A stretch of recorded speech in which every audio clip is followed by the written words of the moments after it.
فراخ روستد او روستد تشيكن بطريقه سهله ومضمونه واقتصاديه ومتاكده هتعجبكم لللانش بوكس او للسندوتشات للمدارس او الجامعه. اول حاجه في وصفتنا النهارده، هنا معايا الصينيه اللي هتدخل الفرن، هضيف عليها ورق زبده وبعد كده هنبدا بتتبيله الفراخ. انا استخدمت صدور فراخ كامله زي ما انتم شايفين كده. هبدا ارش عليها رشه من زيت الزيتون، وممكن كمان استخدم الزيت النباتي العادي المتوفر واللي تحبوه. بعد ما هرش عليها زيت الزيتون هتبلها. هنا معايا التوابل: ملح وفلفل، بابريكا مدخنه، توم بودره، بصل بودره، وكمان زعتر مجفف. هخلط كل التوابل دي مع بعض وبعد كده هبدا اتبل بيها الفراخ. اول جنب هحط فيه التوابل وبعدين ادلكها كويس كده بالتوابل، عايزاها تتغلف كويس جدا. وبعد كده هنقلبها على الجنب التاني وبرده نكمل مع التوابل، عايزاها تتغلف كويس جدا. وبعد كده هندخلها الفرن. مهم جدا طريقه التسويه دي اللي هتضمن لي الفراخ تطلع مظبوطه معايا.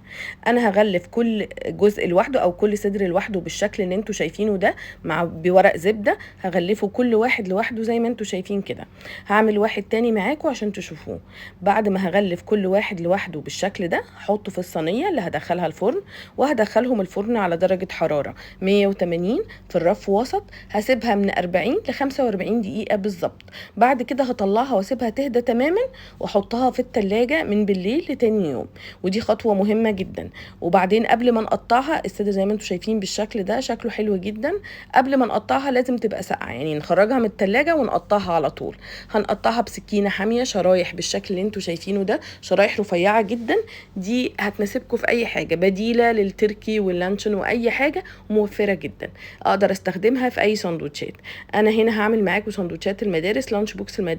هضيف في الاول مايونيز، طبعا ممكن نضيف مستردة، كاتشب، المتوفر عندنا واللي بنحبه. بحب اضيف فيها خس، وممكن كمان نستخدم طماطم، بتبقى عامله زي سندوتشات بالظبط اللي بناكلها بره، بس الطماطم فيها ميه شويه. بعد كده هضيف الفراخ اللي احنا عملناها وقطعه من الجبنه، ممكن نستخدم جبنه تشيدر او اي جبنه.